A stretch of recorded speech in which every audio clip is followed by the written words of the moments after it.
অশিক্ষিত অভিনেতা আৰু এজন পঢ়া শুনা কৰা অভিনেতাৰ মাজত আকাশ পাতাল পাৰ্থক্য থাকে কেতিয়াবা নিগেটিভ ক্যাৰেক্টাৰ কৰিলে যেতিয়া গালি পাৰে খুব ভাল লাগে সাগৰ আৰু হৃদয় আপোনাৰে দুটি সন্তান কোনটি সন্তান আপোনাৰ অতিকৈ প্ৰিয় বহুত স্ক্ৰিপ্ট ফালি দিছো মই নিজে নিজে পৰজনম শুভ লগন নমস্কাৰ আমাৰ আজিৰ অনুষ্ঠান হুৰিয়া সময়লৈ মই পৰিস্মিতা আপোনালোক সকলোকে জনাইছো স্বাগতম প্ৰত্যেকটি অনুষ্ঠানৰ দৰে আজি আমাৰ এই অনুষ্ঠানতো উপস্থিত আছে এগৰাকী বিশেষ ব্যক্তি হেঙুলিয়া ধাৰাবাহিকৰ সাগৰদা আজি আমাৰ মাজত উপস্থিত আছে গতিকে আহক মই বৰ বেছি পলম নকৰি সাগৰদাৰ লগত আপোনালোকক চিনাকি কৰাই দিছো আপোনাক আমাৰ অনুষ্ঠানলৈ স্বাগতম জনাইছো নমস্কাৰ ভালে আছে আছো ঠিকে চলি আছে সাগৰদা বুলিয়ে কৈছো আৰু সকলোৱে মৰম দিছে ন বহুত মৰম দিছে তাৰ কাৰণে সাগৰদা বুলি কৈছো থ্যাংক ইউ সো মাচ বাকি সাগৰদা এটা কবিতা খুব ধুনীয়া আপুনি খাই লিখিছিলে যদিহে এখন সাগৰত আপোনাৰ মানে হাৰি যোৱাতকৈ সমস্যাৰ সাগৰত হাৰি যোৱাতকৈ কক বকাবলৈ শিকক অথবা যদিহে আপুনি সাঁতুৰিব পাৰে তেন্তে আপুনি উদাহৰণ হ'ব আৰু যদিহে আপুনি ডুবি যায় তেন্তে সেয়া ইতিহাস হ'ব ইমান ধুনীয়া শব্দ কেনেকৈ নাই সৰুৰ পৰাই এই সাংস্কৃতিক জগতখন ভাল পাওঁ সৰুৰ পৰাই লিখা মেলা কৰি আহিছো অভিনয় শিকি আহিছো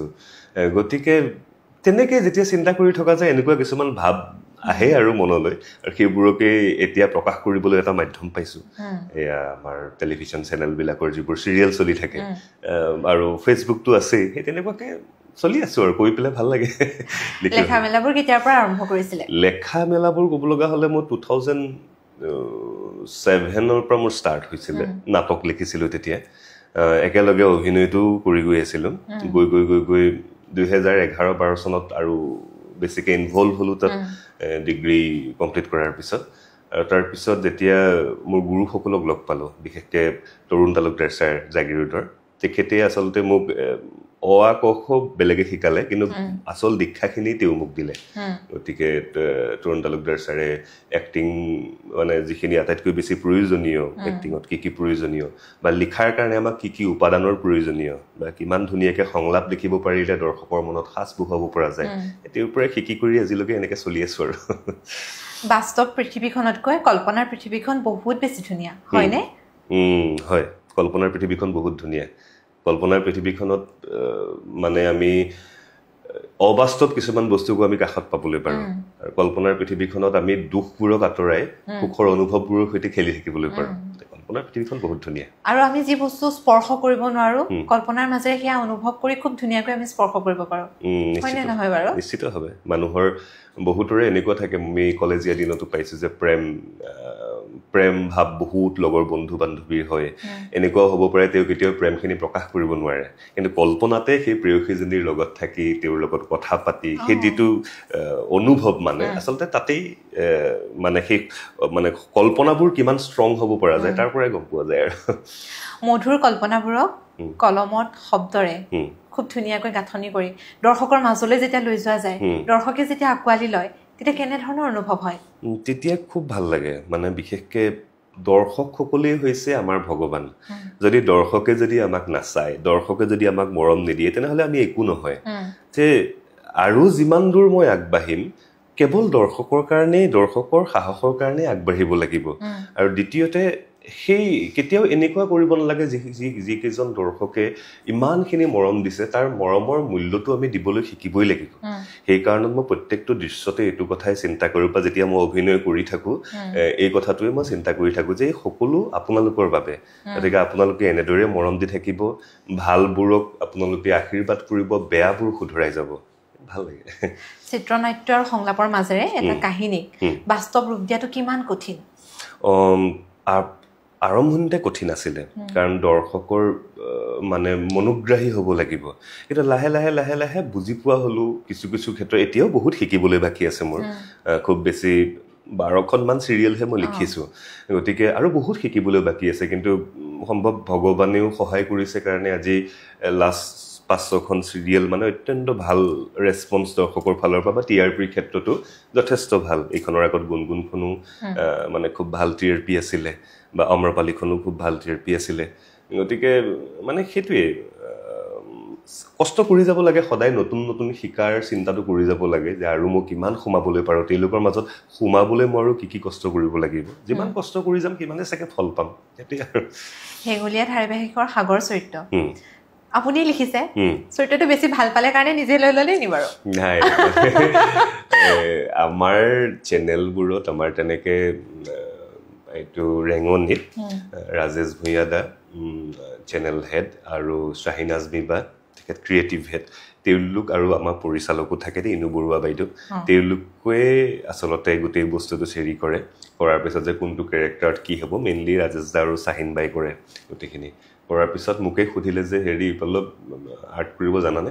আঁকিব কৰিব জানানে মই বোলো জানো তাৰপিছত এইটো তুমি কৰিবা মানে ৰাজেশ দাইও যেতিয়া গ্ৰীণ ছিগনেল দিলে আৰু মোৰ এটা ডাঙৰ ৰেছপনচিবিলিটিজ বাঢ়ি গ'ল নাই লিখাটোতো ভাল হ'বই লাগিব মোৰ এক্টিংটো আৰু মই পুৰা ষ্ট্ৰংকৈ কৰি পেলাই দৰ্শকে যাতে মৰম দিয়ে সেই মৰমখিনি বৰ্তমান পাই আছোঁ এইটোৱে আৰু চিত্ৰনাট্যৰ সংলাপ লিখাটো বেছি উজু বুলি ভাবে নে অভিনয় কৰাটো একোৱে উজু নহয় এইখন পৃথিৱীত ৰুটি বনোৱাটো উজু নহয় মোৰ কাৰণে কাৰণ মই ল'ৰা মানুহটো কেতিয়াবা বেকা বেকি হৈ যায় মানে এই বস্তুটো লেডিজসকলে বহুত বেছি প্ৰেক্টিচ কৰে কাৰণে হেৰি হয় মানে তেওঁলোকে সহজ হৈ যায় কিন্তু অভিনয় মানে 64 কলাৰ শ্ৰেষ্ঠতম কলাটোক অভিনয় কলা বুলি কয় আৰু সেই বস্তুটোৰ প্ৰতি অত্যন্ত কঠিন কলা এটা মানে এজন অশিক্ষিত অভিনেতা আৰু এজন পঢ়া শুনা কৰা অভিনেতাৰ মাজত আকাশ পাতাল পাৰ্থক্য থাকে গতিকে সেই তেনেধৰণেৰে শিক্ষাটো অত্যন্ত প্ৰয়োজনীয় অভিনয়ৰ কাৰণে আৰু বুজি পোৱাটো প্ৰয়োজনীয় আৰু সদায় আমি আপডেট হৈ থাকিব লাগিব এক্টৰ হিচাপে আপডেট হৈ থাকিবলৈ যে মই এতিয়া আজিৰ পৰা 50 বছৰ আগত যেনেকে অভিনেতা অভিনেত্ৰীসকলে অভিনয় কৰিছিল তেনেকৈ অভিনয় কৰিলে নহ'ব আজিৰ পৰা 50 বছৰ আগত যেনেকৈ চিত্ৰনাট্য নাটক লিখিছিল নহ'ব মানুহৰ বৰ্তমান যুগটোৰ সৈতে নিজক পৰিৱৰ্তন কৰি আমি আগবাঢ়ি যাব পাৰিলেহে আচলতে আগবাঢ়ি গৈ থাকিব লাগিব তেতিয়া গতিকে একো কামেই পৃথিৱীত উজু নহয় যদি সফল হ'বলৈ লগা হয় আমি কেৱল এটাই কৰিব পাৰোঁ কামটোৰ প্ৰতি ডেডিকেশ্যনছ কষ্ট কৰিব পাৰোঁ এই যে চিত্ৰনাট্যৰ সংলাপসমূহ লিখিবলৈ শব্দৰ ক্ষেত্ৰত কিমান দখল থকাৰ প্ৰয়োজন দখলটো থাকিব লাগিব তাৰ লগতে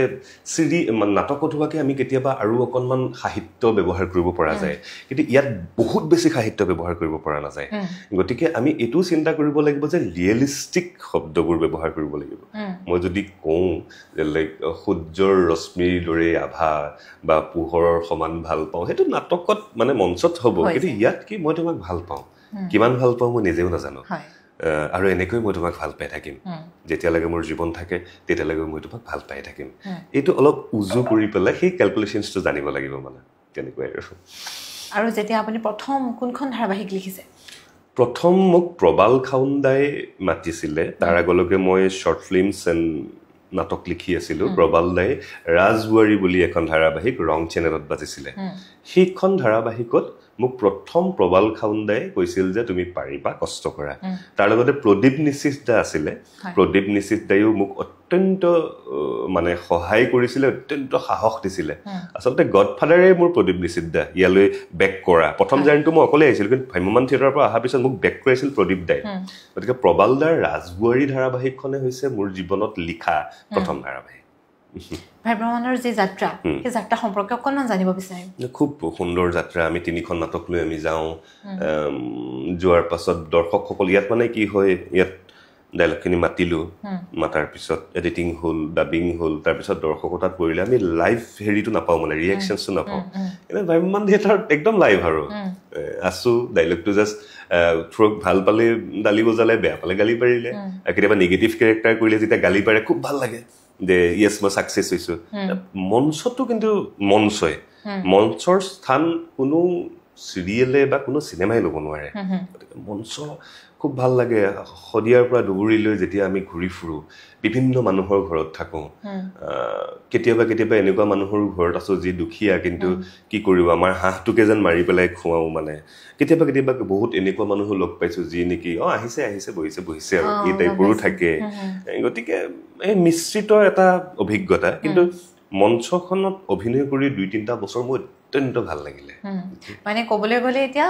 মঞ্চ অভিনয় আৰু কেমেৰাৰ সন্মুখত কৰা অভিনয়ৰ ভিতৰত মঞ্চ অভিনয় যথেষ্ট বেছি ভাল লাগিছে আপোনাৰ নাই মোৰ কেমেৰা অভিনয় বহুত ভাল লাগে কিন্তু দুইটাই ধাৰাটো বেলেগ বেলেগ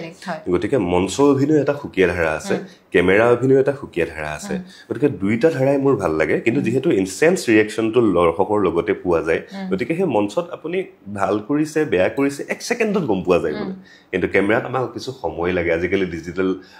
মিডিয়া বা এই যুগটো অহাৰ পিছত ছ'চিয়েল মিডিয়া অহাৰ পিছত আমি এতিয়া তাত আমি ৰিয়েকশ্যনছবোৰ পাই থাকোঁ প্লাছ আমাৰ ইউটিউবত যেতিয়া আপলোডছবোৰ দিয়ে তাত কমেণ্টছবোৰ পাই থাকোঁ তেনেকৈ আজিকালি সেইটো ৰিয়েকশ্যনছবোৰ পোৱা হৈছে ভাল লাগে মানে চিত্ৰনাট্যকাৰে যেতিয়া অভিনয় কৰে চৰিত্ৰটো অকণমান বেছি উজু হয় নি বাৰু যেতিয়া নিজে লিখিম মানে নিজে লিখাৰ লগে লগে মই নিজে অনুভৱ কৰি লিখিম আৰু কেৱল মোৰ চৰিত্ৰটো অনুভৱ কৰিলে নহ'ব বাকী সকলো আচলতে চিত্ৰনাট্যকাৰজনৰ কাৰণে প্ৰত্যেকটো চৰিত্ৰ নিজৰ সন্তান মই জন্ম দিছোঁ তাক সেই তাৰপিছত কিন্তু পৰিচালকে তাক জীৱন দিব তাক চলাই লৈ যাব কিন্তু জন্মটো মই দিছোঁ মই পল্লৱ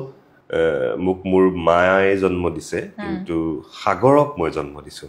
বা শান্তনুক মই জন্ম দিছোঁ স্বাগতাক মই জন্ম দিছোঁ যিমান আছে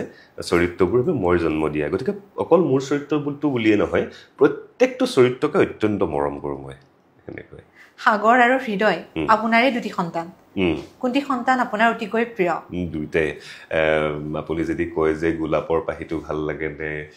পদুমৰ পাহিটো ভাল লাগে মই কি বুলি ক'ম অকণমান দুইটা ক'ব লাগিব সাগৰ আৰু হৃদয় দুটি আপোনাৰে সন্তান এই সন্তান দুটিৰ বিষয়ে কেনেকৈ সন্তান দুটিৰ জন্মৰ আঁৰৰ যি কাহিনী অকণমান জানিব বিচাৰিম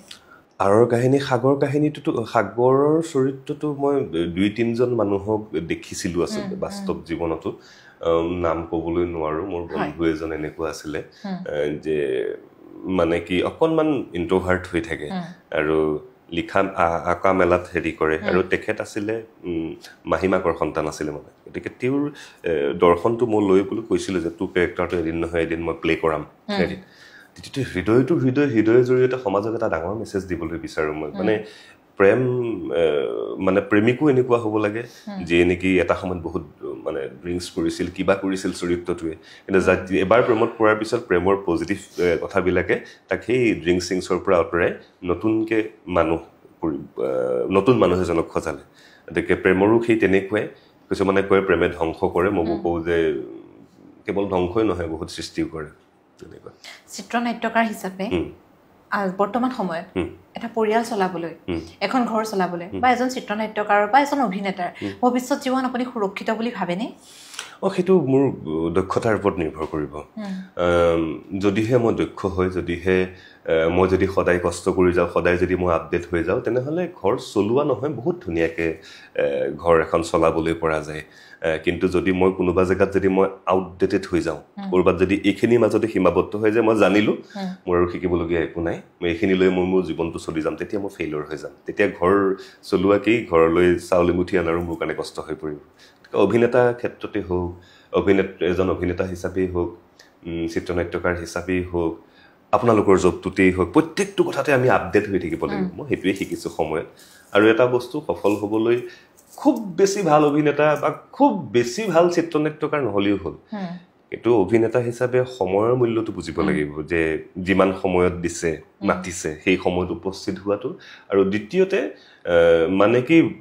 বাকীসকলক ৰেচপেক্ট কৰাটো মানে ডাঙৰ হওক সৰু হওক আমাৰ তাত কেৱল অভিনেতা কেইজনক আমি মুখৰ আগতহে আপোনালোকে দেখা পাই থাকে তাৰ আঁৰত বহুত থাকে কেমেৰা পাৰ্চন লাইট মেকআপ বহুত থাকে সকলোকে সমান দৃষ্টিৰে চাব লাগিব আৰু দ্বিতীয়তে অহংকাৰ ভাৱটো যেতিয়া আহিলে এজন অভিনেতা বা এজন চিত্ৰনাট্যকাৰৰ অধপতনটো আৰম্ভ হৈ যায় গতিকে অহংকাৰটো বাদ দি সময়মতে চলিব পাৰিলে আৰু মানে কি খুব ভাল স্ক্ৰিপ্ট ৰাইটাৰ হোৱাতকৈ ডেডিকেটেড স্ক্ৰিপ্ট ৰাইটাৰ বা খুব ভাল এক্টৰ হোৱাতকৈ ডেডিকেটেড এক্টৰ হ'ব পাৰিলে তেওঁৰ কাৰণে জীৱনটো অকণমান উজু হৈ যায় এজন ভাল স্ক্ৰিপ্ট ৰাইটাৰৰ কি দক্ষতা থকাটো জৰুৰী প্ৰথমতে তেখেতে মানুহৰ অনুভৱবোৰ বুজি পাবলৈ লাগিব মানুহে কি বিচাৰে বুজি পাব লাগিব দ্বিতীয়তে চিৰিয়েলখনৰ জৰিয়তে কাহিনীটোৰ জৰিয়তে দৰ্শকক আমি কিবা এটা পজিটিভ দিব পাৰিব লাগিব যিহেতু এটা পজিটিভ বাৰ্তা বা মেছেজ দিব পাৰিব লাগিব তৃতীয়তে আমি চাব লাগিব যে মানে কি কাহিনীটোৰ কি গতিত গৈ আছে মই এতিয়া এটা ক্লাছ চলি আছে মই বিয়া পাতিম স্বাগতাক নে হৃদয়ে বিয়া পাতিব সেইটিকে মই যদি 200 এপিসোড কৰি লৈ যাওঁ মানুহ বৰ হ'ব গতিকে মানুহক অশান্তি নোলোৱাকে অসুবিধা নোপোৱাকে আমি খুব সুন্দৰকে কোমলভাৱে আগবঢ়াই লৈ যোৱাটোৱে এজন চিত্ৰনাট্যকাৰ দক্ষতা তাৰবাবে পঢ়িব লাগিব খুব কিতাপ পঢ়িব লাগিব মামনি ৰচন গোস্বামী মেমকে ধৰি এছে দৰ্জি থাংচি সাৰকে ধৰি আৰু যিমান যি অনুৰাধা শৰ্মা পূজাৰী বাইদেউ অৰূপা পাটংগীয়া বাইদেউ যিমান আছে পঢ়িব লাগিব যিমান জ্ঞান হ'ব সিমানেই আমাক জীৱনত যিকোনো নহয় যিকোনো মুহূৰ্তত আমাক সহায় কৰিব এটোৱে উৰিব খোজা মনে উজুতি খায় প্ৰেমৰ গান আৰ্তনাদ হৈ যায় ইমান ধুনীয়া দুটা লাইন অকনমান জানিব বিচাৰিম উৰিব খোজা মনে উজুতি খায় প্ৰেমৰ গান আৰ্তনাদ হৈ যায় খুব ধুনীয়া এটা ক্যাপশন দিছিলে এখন ফটোত আপোনাৰ 26 আগষ্টৰ দিনা দিছিলে পাহৰিলো মোৰ মনত আছে উৰিব খোজা মনে উজুতি খায় প্ৰেমৰ গান আৰ্তনাদ হৈ যায় মানে এটো হেৰিৰ পইণ্ট অফ ভিউ পৰা আছিলে এজন দিশহাৰা মানুহৰ পইণ্ট অফ ভিউ পৰা আছিলে উৰিব খোজা মনে উজুতি খায় কেতিয়াবা প্ৰেমৰ গানবোৰ কেতিয়াবা আৰ্তনাদ হৈ যায় মানে মানুহ সকলোৱে আগবাঢ়িবলৈ বিচাৰে কিছুমানে বহুত কষ্ট কৰিও আগবাঢ়িব নোৱাৰে কিছুমানৰ কাৰণে পৃথিৱীখন সহজ হৈ যায় লাইক মই এটা একদম আৰু দ্বিতীয়তে প্ৰেমৰ গানবোৰ কেতিয়াবা আৰ্তনাদ হৈ যায় যেতিয়া প্ৰেম হেৰি নহয় সফল নহয় বা যেতিয়া বিষাদ হয় বিষাদৰ এটা গান থাকেতো বিষাদৰ এটা গান গতিকে সেই বিষাদবোৰো কেতিয়াবা হেৰি হৈ যায় মানে আৰ্তনাদ হৈ যায় মানে কিন্তু আমাৰ কাম হ'ল উজুতি খালেও আমি আকৌ উঠিব লাগিব কিন্তু আমি দৌৰিব লাগিব মই খোজকাঢ়ি খুব বেয়া পাওঁ মানে দৌৰি যাব লাগে যদি উজুতি খাই পৰিলো চাল গ'ল আকৌ উঠিলো আকৌ দৌৰিলো তেনেকে যদিহে বিষাদ আহিছে বিষাদটোক এনজয় কৰা সেই বিষাদটোৱে এটা সময়ত আকৌ জীৱনত পূৰ্ণতা দিব কিন্তু সেই বিষাদখিনিও কেতিয়াবা মানুহৰ জীৱনত বহুত প্ৰয়োজনীয় হৈ যায় আৰু যেতিয়া আমি ফেইলৰ হ'ম তেতিয়াহে আমি বুজি পাম ক'ত ক'ত ভুল কৰিছো সেই বস্তুটোৱে কৰবাত হেঙুলিয়াৰ সাগৰৰ যি চৰিত্ৰ যি অভিনয় কৰি আছে আপুনি এই দুটা লাইন কিন্তু খাপ খাইছে খাপ খাইছে ন খাপ খাইছে আৰু এটা প্ৰশ্ন আপোনালৈ প্ৰত্যেকজন সফল পুৰুষৰ আৰতে এগৰাকী নাৰীৰ অৰিহণা থাকে যদি মই আপোনাক এটা প্ৰশ্ন কৰো আপোনাৰ সফলতাৰ আৰত আপোনাৰ পত্নী আছে নে আপোনাৰ মাতৃ আছে মোৰ দুইগৰাকী আছে পত্নী আৰু মাতৃ প্ৰথমতে দেউতা ঢুকালে স্বৰ্গীয় তিলেন্দ্ৰনাথ বৰা মা ভানু মহন্ত পত্নী পূজা শৰ্মা দেউতা বহুত হেৰি আছিলে মানে আগবঢ়াই দিয়াৰ ক্ষেত্ৰত কিন্তু মাৰ অকমান ভয় আছিল যে নালাগে যাব নালাগে ইয়াতে থাকা ইয়াতে কিবা কৰা কিন্তু তাৰ পিছৰ পৰ্যায়ত গম পালে যে নাই তুমি এইটো লাইনতে আগবাঢ়িব পাৰিবা আৰু পত্নী বেকগ্ৰাউণ্ডটো আছিল নাটকে মানে মোৰ ষ্টাৰ্টিঙত তৰুণ তালুকদাৰ ছাৰৰ কথা কৈছিলো যে তাৰ ষ্টুডেণ্টে আছিল গতিকে একেলগে আমি নাটক কৰিছিলো আৰু মোৰ প্ৰত্যেকখন চিৰিয়েলৰ প্ৰত্যেকটো চিনৰ প্ৰথমজন দৰ্শকে হৈছে তাই গতিকে তাই যদি পাছ কৰি দিয়ে যে এটা নাই এইটো ভাল লাগিছে খুব ভাল লাগিছে বা কেতিয়াবা চিনেমাখন দশানন চিনেমা এখন লিখি আছো তাতো কৈছে নে এইটো অকণমান যদি হেৰি কৰি দিয়ে অকে তোমাক দৰ্শক হিচাপে কোৱা কি কৰিব লাগিব গতিকে মোৰ এতিয়া সফল বুলি নকওঁ কিন্তু মই আগবাঢ়ি যোৱাৰ ক্ষেত্ৰত মোৰ মা আৰু পত্নীৰ সমান হেৰি আছে মানে দুইগৰাকীয়ে মোক সমান সহায় কৰিছে আৰু সমানে তেওঁলোকৰ হাত আছে কেতিয়াবা এনেকুৱা হৈছে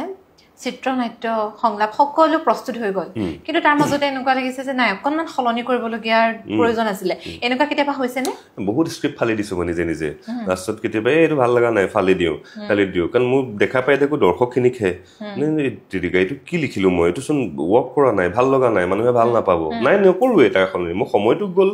গ'ল আৰু কাটি আকৌ লিখো মই দেখি এইটো ভাল হ'ব এইটো ভাল পাব চাগে তেতিয়াহে মই প্ৰস্তুত কৰোঁ আৰু মই তৰুণ তালুকদাৰ ছাৰকো মই তেখেতো মোৰ নিয়মীয়া দৰ্শক হয় যেতিয়া প্ৰত্যেকটো ছেকেণ্ডত চিৰিয়েলখন একদম মুখ বহুৱাই ৰাখিব পাৰিছে যেতিয়া তোমাৰ চিৰিয়েল ভাল হৈছে ছাৰে পটককে চিৰিয়েল নাচায় ভাল লাগে ন তেনেকুৱাকৈ এতিয়াও তেখেতে হেৰি কৰে মোক কি বুলি কয় এইটো চিনটো বিৰাট ধুনীয়া হৈছে দেই এইটোত আৰু অকণমান এনেকে কৰিব পাৰিলা হয় আৰু ভৱিষ্যতে কৰিলে এনেকে কৰিবা তেখেতে এটা প্ৰত্যেকটো ছেকেণ্ডত ছাৰেও মোক পুৰা সহায় কৰি থাকে মানে এইকাৰণে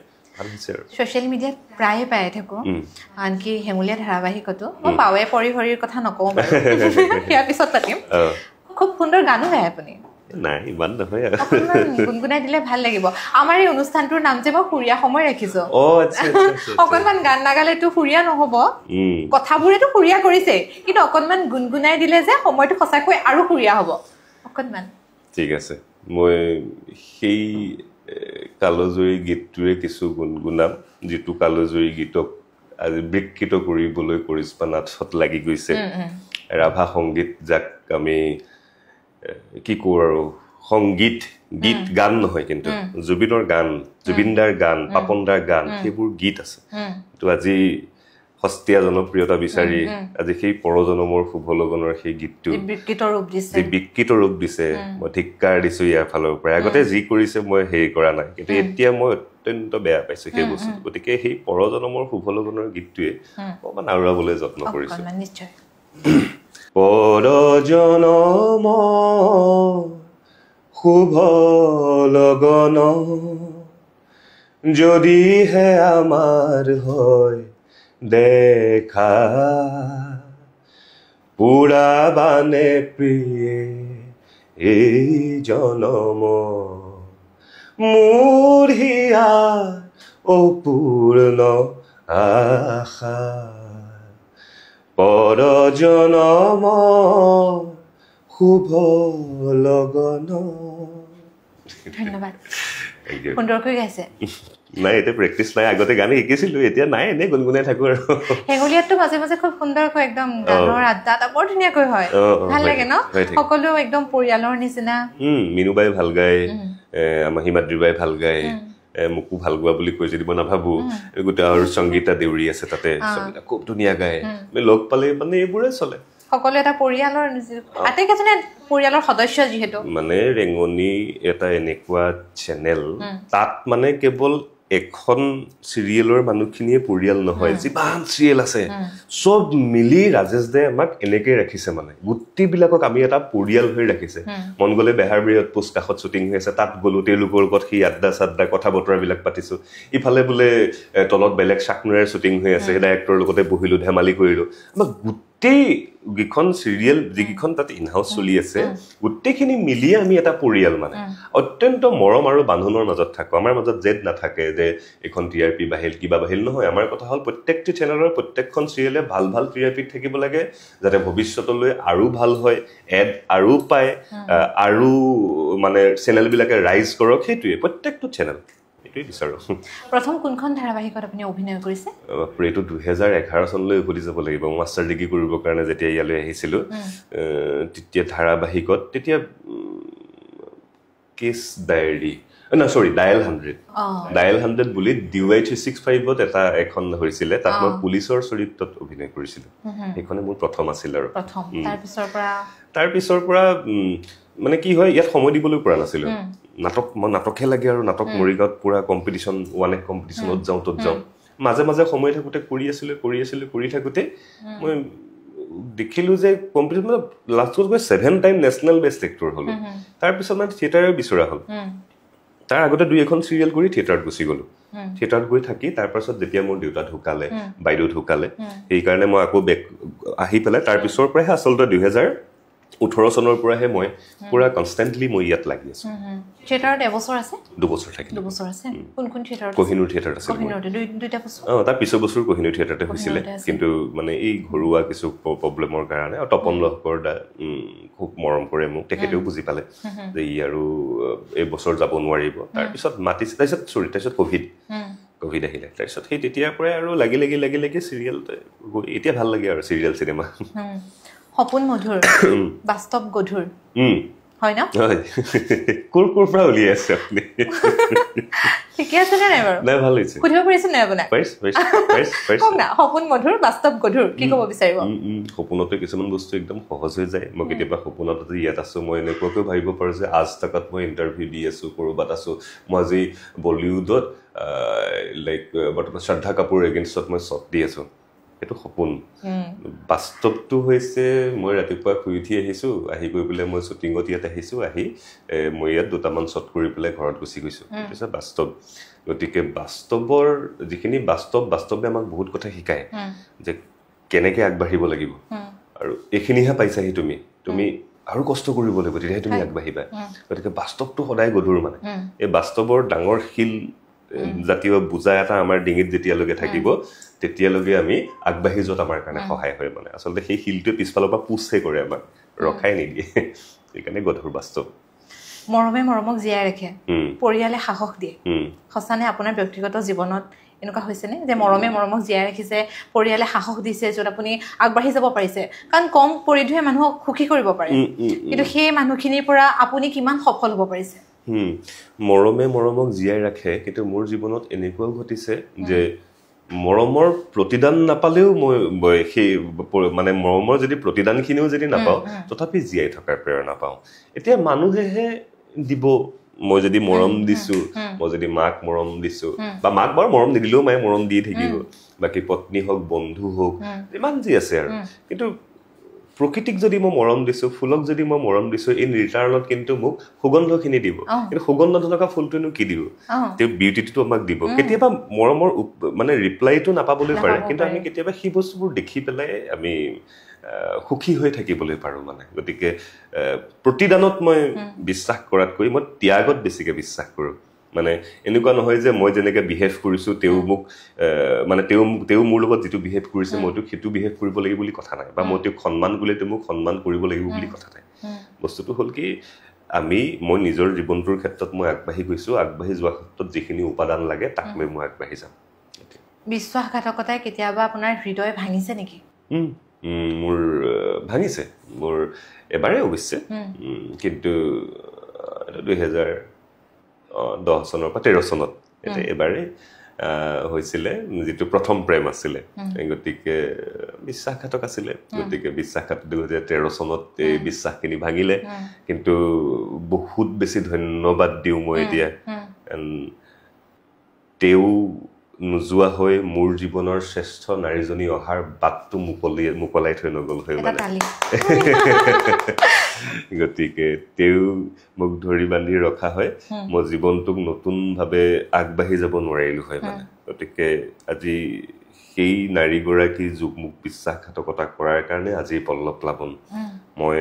পূজা শৰ্মাৰ নিচিনা এগৰাকী পত্নী পালো এগৰাকী যিয়ে নেকি প্ৰত্যেকটো ছেকেণ্ডতে মোক সহায় কৰে প্ৰত্যেকটো ছেকেণ্ডতে মোক সাপোৰ্ট কৰে গতিকে সেইটোৱে বস্তুটো গতিকে তেখেতক খং কৰাতকৈ মই ধন্যবাদহে দিওঁ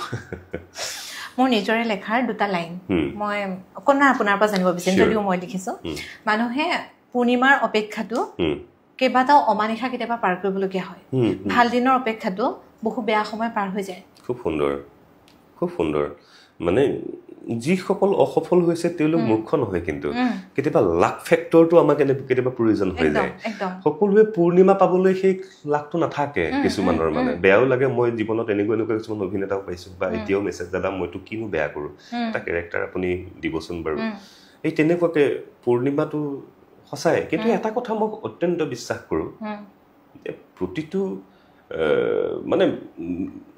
সেই অমাৱস্যাৰ ৰাতিটো যিমান গভীৰ নহওক কিয় প্ৰতিটো নিশাৰে একোটাকৈ পুৱা থাকে আমি সেই পুৱাটোৰ কাৰণে আমি ৱেইট কৰিব লাগিব আৰু আমি মনত ভাবিব লাগিব যে মোৰ জীৱনত আকৌ পুৱা আহিব কিন্তু মোৰ জীৱনত প্ৰখৰ তাপো আহিব মোৰ জীৱনলৈ কিন্তু আমি এই হেঙুলীয়া যিটো পোহৰটো আবেলিৰ পোহৰটো সেইটো কাৰণে হেঙুলীয়া নাম দিছিলো আবেলিৰ পোহৰটো ৰাতিপুৱা হেঙুলীয়া হয় আকাশ আবেলি হেঙুলীয়া হয় আকাশ এই গোটেই জাৰ্নিটো ঠিক তেনেকুৱাকে পূৰ্ণিমাৰ যিটো কথা কোৱা হৈছে খুব সুন্দৰ কথা এটা বহুকেইটা অমানিশা আমি পাৰ কৰিব লগা হয় কিন্তু আমি এটা বস্তু মনত ৰাখিব লাগিব যে সেই পূৰ্ণিমাটো আমাৰ জীৱনতে আছে কাৰোবাৰ কাৰণে যাত্ৰা পথটো সহজ হ'ব পাৰে কাৰোবাৰ কাৰণে কঠোৰ হ'ব পাৰে কিন্তু মন ভাগিব নালাগে হাৰ মানিব নালাগে আৰু লক্ষ্য প্ৰাপ্তিতকৈ যাত্ৰা এনেও ধুনীয়া লক্ষ্য প্ৰাপ্তিতকৈ যাত্ৰা একদম মধুৰ হয় কিন্তু লক্ষ্যটো মানে অকণমান দূৰত নিৰ্ধাৰণ কৰিব লাগে অলপ ডাঙৰকৈ ভাবিব লাগে মানে মই যদি 100ৰ ভিতৰত 100 পাম বুলি ভাবিলেহে মই চাগে 95 পাম কিন্তু মই পাছ কৰিবলৈ যদি পঢ়োঁ তেতিয়াহ'লে মই ফেইল কৰিম গতিকে সেই যাত্ৰাটো মধুৰ হ'ব লাগে আৰু লক্ষ্যটো পামটো এদিন নহয় এদিন গৈ পামেই আৰু এনেকুৱা নহয় যে আমি যে যাত্ৰা কৰিছোঁ তাতে এটা লক্ষ্য পাই গৈ আছোঁ কিন্তু আজিৰ পৰা 7 বছৰ আগতে মই যিটো পল্লৱ আছিলোঁ সেই অনুভৱখিনি অতীতৰ অনুভৱখিনিয়ে মোক পুছ কৰিছে আৰু আগবাঢ়ি আহিছোঁ সেই পুছ কৰিছে মানুহ সদায় আগবাঢ়ি যাব লাগে লক্ষ্য প্ৰাপ্তিৰ ফালে যাত্ৰাবোৰ আৰু কি জানে য'ত দুখ নাথাকে তাত সুখৰ মানৱতা নাথাকে য'ত হাৰা নাযায়, তাত জিকাৰ মাদকতা নাথাকে। আৰু মানুহৰ জীৱনলৈ দুখ আহিব লাগে, মানুহৰ জীৱনলৈ ধুমুহাও আহিব লাগে, তেতিয়া কিমান বেয়া পৰিস্থিতি নিজকে চম্ভালিব পাৰিম। আৰু চাবচোন, যি মানুহে অভাৱতো নিজৰ স্বাভিমানটো জীয়াই ৰাখে নহয়, সেই মানুহে কিন্তু কেতিয়াও ভাগৰি নাযায়। হয়নে নহয় বাৰু? একদম শুদ্ধ কথা। আজি আমাৰ অসমত এনেকুৱা বহুত মানুহ আছে যি নেকি শিল্পী পেঞ্চন পোৱাৰ যোগ্য, কিন্তু বহুত অভাৱী। তেওঁলোকে কিন্তু আগবাঢ়ি নাহে যে নহয় মই আগবাঢ়ি কাৰো তাত মই এইটো ল'বলৈ নাযাওঁ মানে, বা হেৰি কৰিব নাই। বহুতে মানে কি হ'ব, মই এইখিনি কৰিছো, পালো নাপালে নাই, আৰু তাৰ কাৰণে যুঁজ ভাগৰ নকৰে, আক্ষেপে নাৰাখে তেওঁলোকে, নাৰাখে বহুতে। কিন্তু সেইটোৱে আমাৰ বৰ্তমান চৰকাৰখনে যথেষ্টখিনি চাই আছে, বা যিখিনি পাৰে তেওঁলোকৰ কাৰণে কৰিবলৈ যত্ন কৰিছে। ভৱিষ্যতলৈ মই আহ্বান জনাম, আমাৰ সাংস্কৃতিক কৰ্মীসকলৰে ভৱিষ্যতবিলাক ইমান এটা ঠিক নেদেখোঁ। মানে খুব কম মানুহে দেখা পাওঁ যিয়ে নেকি বৃদ্ধাৱস্থাত ধুনীয়াকৈ এখন ঘৰত থাকি কৰিছে, একদম চব অভাৱতেই মানে শেষ হয়। গতিকে সেইটোৱে বস্তুটো। কিন্তু শিল্পী সেই তেনেকুৱাই আৰু, শিল্পী খাব পৰা মানুহ বুলি কয় যে তেনেকুৱা। আমি বাৰু শিল্পী নহয়, আমি অভিনয় শিকি থকা আৰু এজন নাট্য সৈনিক বা এজন সৈনিকহে। আমি শিল্পী পৰ্যায়ে পাবলৈ পোৱা নাই এতিয়াও। গোটেই জীৱনটো কষ্ট কৰিলেও চাগে নাপাম। কিন্তু শিল্পীবোৰ তেনেকুৱাই, উদাৰ হয়, আক্ষেপ নাথাকে তেওঁলোকৰ, আক্ষেপ নাথাকে। কিছু ক্ষেত্ৰত আক্ষেপ থাকে, যদি সমাজত কিবা দুৰ্নীতি হৈছে সেইখিনি ক্ষেত্ৰত থাকে, কিন্তু প্ৰাপ্যক লৈ কেতিয়া নাথাকে। চৰকাৰৰ ফালৰ পৰা কিয় পোৱা নাই, এইখিনি কৰি গলো, মানুহে মৰম দিছে, সিমানখিনি যথেষ্ট হৈ যায় কৰবাত। যেতিয়া এটা সংলাপ লিখা হয়, যেতিয়া এটা চৰিত্ৰ লিখা হয়, কোনোবা এজনক আপোনালোকে বাছনিও কৰিছে, তেওঁ চৰিত্ৰটো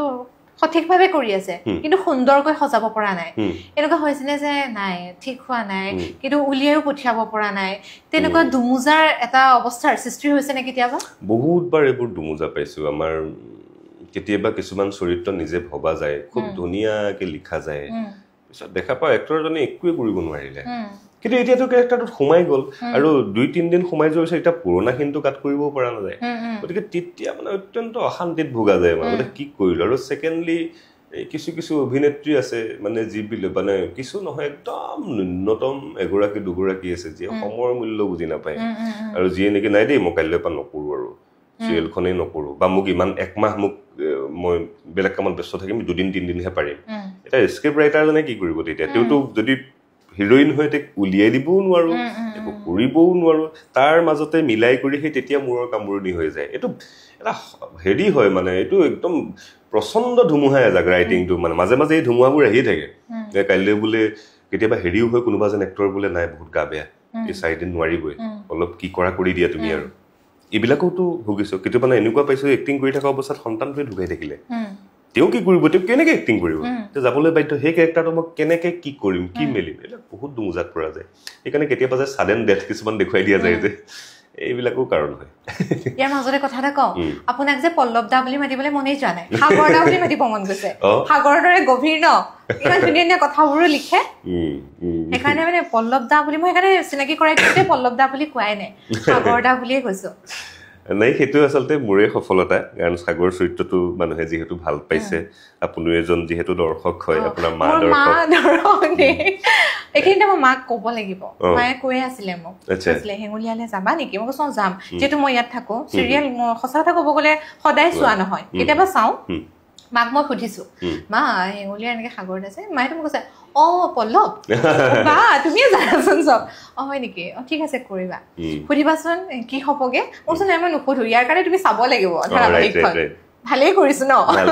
মানে আমি কোৱাৰ আমাৰ হেৰি নাথাকে, অথৰিটি নাথাকে, মানে চাই থাকিব লাগিব এনেকুৱাই বস্তুটো। আৰু কিন্তু খুব ইণ্টাৰেষ্টিং হৈ গৈ আছে। এতিয়া যিখিনি লিখিছো মোৰ নিজৰে অত্যন্ত ভাল লাগিছে, আৰু এজন ৰাইটাৰৰ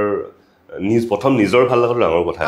গতিকে আৰু পৰিচালকেও খুব ভাল পাইছে, কালিও মেছেজ কৰিছে, গ্ৰুপত দিছে, ইমান ধুনীয়া সংলাপ লিখিছে। সংলাপটো মানে এনেকুৱা আছিলে যে হেৰি আছিলে মানে যে এডাল মমবাতিও নাজানে যে মমবাতিডালৰ ধ্বংসৰ কাৰণ সেই সূতাডাল, যিডালক মানে বুকুৰ মাজত সুমুৱাই ৰাখিছিল, কিন্তু সেই সূতাডালে জুইৰ লগত সম্পৰ্ক কৰি মমবাতিডালকে শেষ কৰি পেলাই। ইমান ধুনীয়াকৈ কৈছে ন কথাখিনি, চাওকচোন সঁচাকেও সত্য কথা ন। সত্য কথা সেইটো। এইবিলাক মানে বাস্তৱ জীৱনৰ যিবোৰ অভিজ্ঞতা, লাইক বিশ্বাস বিকিবহে পৰা যায়, কিনিব পৰা নাযায়। গতিকে সেই বস্তুবোৰ যিবোৰ পাওঁ মানে, এই বস্তুখিনি সমাজে জনাটো প্ৰয়োজনীয়, দি দিব লাগে। যেতিয়া নিজে লিখা সেই সংলাপসমূহ যেতিয়া অভিনেতা অভিনেত্ৰীসকলৰ মুখেৰে স্পষ্টকৈ ফুটি উঠে চৰিত্ৰৰ মাজেৰে ফুটি উঠে অনুভৱ কিমান ধুনীয়া হৈ চাগে ন বহুত ভাল হয় বিশেষকৈ মই নতুনখিনিক আজি আমাৰ স্বাগতা চৰিত্ৰটো ভায়লিনাই কৰি আছে তাই ষ্টাৰ্টিঙত আহোঁতে যিজনী ছোৱালী আছিলে ইমান শিকাৰ আগ্ৰহত এটা প্ৰথমতে তাই শব্দবোৰেও কিছু কিছু জেগাত অস্পষ্ট আছিল এতিয়া মইহে তাইক চাই পেলাই মানে ভাল লাগে বা তুমি ইমান ডেভেলপ কৰিলা ৰাজশ্ৰী থিয়েটাৰ ছোৱালী আছিলে নতুনখিনি কথা কৈছো বাকী পুৰণাখিনিতো এক্সেপশ্যনেল এক্টৰ মানে তেওঁলোকৰ কথা মই ক'বই নাযাওঁ কিন্তু সেই নতুন ছোৱালীবিলাক বা নতুন ল'ৰা যি দুই এজন আহিছে তেওঁলোকে যেতিয়া সংলাপখিনি ধুনীয়াকৈ মাতে মোৰ তেতিয়া খুব ভাল লাগে আৰু বিশেষকৈ ছিনিয়ৰ মষ্ট অভিনেতা অভিনেত্ৰীসকলে যেতিয়া আজি নিকুবাক আমিতো চিনেমাত দেখিছিলোঁ নিকুবাৰ ইমান ধুনীয়া ধুনীয়া চিনেমা আগতে আছিলে সেই নিকুবাই মই লিখা ডাইলগকেইটা মাতিব মোৰ কিমান ভাল লাগিব আমাৰ জয়ন্ত গোস্বামীৰ চৰিত্ৰটো ভাৰ্গৱ কটকীদা সৰুৰ পৰা মিনুবাহঁত ইমান ছিনিয়ৰ এক্ট্ৰেছ তেওঁলোকৰ মুখেৰে যেতিয়া মই লিখা সংলাপবোৰ শুনি যেতিয়া ক'ব যে পল্লৱ ভাল লিখিছা সঁচাকৈ ভাল লাগে ভাল অভিজ্ঞতা আৰু কিবা নতুন পৰিকল্পনা কৰিছেনে নতুন দশানন বুলি কৈ এখন চিনেমা শেষ কৰিছোঁ এখন চিনেমা নৱেম্বৰৰ পৰা শ্বুটিং আৰম্ভ হ'ব অহা বছৰত শেষ হ'ব তাৰ বাহিৰে হেৰিত মানে আৰু কথাটো যথেষ্টখিনি পাতি থকা গৈছে বা মোৰ লগত বহুকেইজন পৰিচালকে মোৰ লগত যোগাযোগ কৰি আছে কিন্তু বস্তুটো হ'ল কি লিখিব পাৰিম এখন বা দুখনহে যেতিয়া হেঙুলীয়া অকণমান চলি আছে বা হেঙুলীয়া ভাল পাই আছে হেঙুলীয়া অলপ দীঘল হ'ব তাৰ লগত খুব বেছি আৰু এখন কৰিব পাৰিম গতিকে যিখনে নিৰ্বাচন কৰিলোঁ সেইখন কৰিম আৰু ধুনীয়াকৈ যদিও কাহিনীবোৰ কল্পনাৰ হয় কেতিয়াবা এনেকুৱা হৈছেনে যে বাস্তৱ জগতত যিহেতু আপুনি থিয়েটাৰ কৰিছে 2 বছৰে বহুত মানুহৰ লগত আপোনাৰ যোগাযোগ হৈছে বিভিন্ন ধৰণৰ মানুহ লগ পাইছে কেতিয়াবা তাৰে মাজত এনেকুৱা কিছুমান বাস্তৱ চৰিত্ৰ য'ত আপুনি মানে তেওঁলোকৰ ব্যক্তিত্বৰ প্ৰতি আপ্লুত হৈ পৰিছে আপুনি ভাবিছে যে ক'ৰবাত মই ধাৰাবাহিকৰ মাজেৰে সেই চৰিত্ৰটো প্ৰকাশ কৰিম ক'ৰবাত তেনেকৈ প্ৰকাশ পাইছেনে চৰিত্ৰসমূহ পাইছে তাৰ আগতে এখন ধাৰাবাহিকত মই লিখিছিলোঁ এই লোৱাৰ আছামৰ জেগা এটা নামটো নকওঁ দেউতাকৰ হেৰি আছিলে কি বুলি কয় দেউতাক এজন চাকৰিয়াল আছিলে চাকৰিয়াল থকাৰ পিছত তেখেতৰ ভৰিত গুলি লাগিছিলে কোনোবা এটা অসম আন্দোলনৰ সময়ত ভৰিত গুলি লগাৰ পিছত আজিলৈকে কেকাই থাকে মানুহটো কিন্তু চাকৰিটো গ'ল পালে পুতেকে সেই চাকৰিটো পুতেকে পালে মই যেতিয়া গৈছোঁ ঘৰখনত গৈছোঁ যিহেতু এইফালে হেৰি আছে আৰু সিটো চাইডে এটা ঘৰ আছে বোলো আপোনালোকে ইয়াত থাকিব ঠিক গ'লোঁ এইবিলাক ভাড়া থাকে নেকি কৈছে নহয় মা দেউতা হয় আপোন দূৰে দূৰে কিয় নাই ৰাতি কেকাই থাকে ভৰিৰ বিষত আমাৰ মানুহজনী শুব নোৱাৰে মই সেই তেতিয়া মানে ভাবিছোঁ তই মানে দেউতাকৰ চাকৰিটো তেওঁ কৰি আছে কিন্তু দেউতাকৰ কাৰণে চৰকাৰী চাকৰি এটা পাইছে দেউতাকৰ হেৰি আৰু মা মানে সেই খুৰাৰ ভৰিত গুলি লাগিছিল আৰু খুৰীৰো এই মূৰত ব্ৰেইন হেমৰেজ নে কিবা এটা আছিল দুয়োটাকে পৰিত্যক্ত অৱস্থাত সিফালে থৈ দিছে মানে সেই বস্তুটোৱে মই এখন নাটকত ব্যৱহাৰ কৰিছিলোঁ আৰু তাৰ সেইটো মোৰ জীৱনত গা শিউৰি যোৱা অভিজ্ঞতা এটা আছিল মানসিকতাৰ মানুহ আৰু দ্বিতীয়তে হাঁহটোৰ কথা যে কৈছোঁ বৰ ইণ্টাৰেষ্টিং কাহিনী শিৱসাগৰৰ এটুকুৰা জেগাত আছিলোঁ মই যোৱাৰ পিছত কান্দি আছে বাচ্চাজনীয়ে ৰাতি কান্দি আছে মৌ নাই মৌ যাবগৈ মই বুজি পোৱা নাই কি শুই আছোঁ আৰু পিছদিনাখন গম পাইছোঁ কি মৌ তই কৈছে নহয় মোৰ হাঁহটো আজি আপুনি আহিছে যে কাটি পেলাব মানে হাঁহটো বুকুত সুমুৱাই ৰাখে মৰম কৰে বোলো এইটো হাঁহ খোৱাতকৈ বোলো মই আৰু লগালগ গৈ দুখীয়া আছিলে মই মেক্সিমাম আইবি বা অলপ হেৰি মানুহৰ তাত থাকি ভাল পাওঁ মানে গাঁৱৰ মানুহৰ লগত খুব ভাল পাওঁ গতিকে মই বাহিৰত গৈ আকৌ 3 কেজি মাংস আনি এয়া দেই আৰু হেৰি কৰিব নালাগে মোক নালাগে বোলো তাই যি কান্দি কৰি মোক যেনেকে সাৱটি ধৰিছে মই এতিয়াও হাঁহটোৰ খবৰ লওঁ এতিয়াও আছে তাই ডাঙৰ হ'ল এতিয়া ডাঙৰ হৈ এতিয়াও খবৰ মামা বুলিয়ে মাতে এতিয়াও মনত পৰি যাব তাই মানে নিশা আছিল তাইৰ নামটো নিশা আছিলে আপাৰ আছামৰ শিৱসাগৰৰ একজেক্টলি জেগাটো মই পাহৰিছোঁ কিন্তু তাতে আছিলে এনেকুৱা সকলো অভিজ্ঞতা সামৰি মানে যেতিয়া আমি সংলাপৰ ৰূপ দিওঁ কেতিয়াবা এনেকুৱা হৈছেনে যে গোটেইখিনি আপুনি লিখিছে সংলাপসমূহ লিখিছে কিন্তু পচন্দৰ হোৱা নাই বহু সময় লাগিছে য'ত আপুনি ভাবিছিল যে অলপ কম সময় লাগিব ধৰি লৈছে এমাহ লাগিব 10 দিন লাগিব তাত 2 মাহ 3 মাহ 4-5 মাহ পৰ্যন্ত কিন্তু আপুনি সঠিক ৰূপ দিবগৈ পৰা নাই মনটো সেই দুধুৰ অৱস্থা তেনেকুৱা অৱস্থাৰ সৃষ্টি হৈছে মনৰ মাজত হৈছে চিনেমাখনতে হৈছে চিনেমাখন য'ত মই এমাহত শেষ কৰিব লাগিছিল মোৰ 9 মাহ লাগি গ'ল চিনেমাখন হেৰি কৰোঁতে সেইকাৰণে মানে প্ৰথম লিখিছে এইটো ভাল লগা নাই এইটো এনেকে কিয় ক'ব এইটো হেৰি কিয় ক'ব এই যুক্তিটো ক'ত থাকিব গতিকে এইবিলাক কথা ভাবি শেষ কৰালৈকে মোৰ 9 মাহ লাগি গ'ল গতিকে তাৰ পিছতহে মই কেইদিনমানৰ আগতে আজি 15 দিন হোৱা নাই দিছোহে জমা মানে স্ক্ৰিপ্টটো তেওঁ কৈছে নাই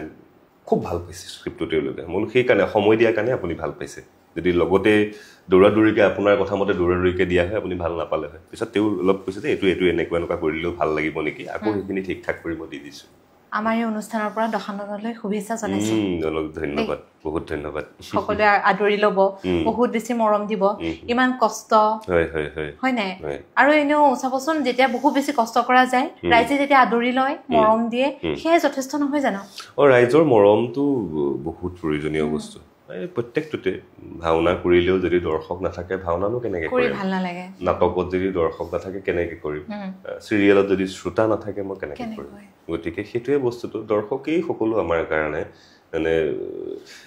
হেৰিয়ে ভূপেন হাজৰিকাদেৱে যে গাইছিল যে মোৰ গীতৰ হাজাৰ শ্ৰোতা কৰো তোমাক নমস্কাৰ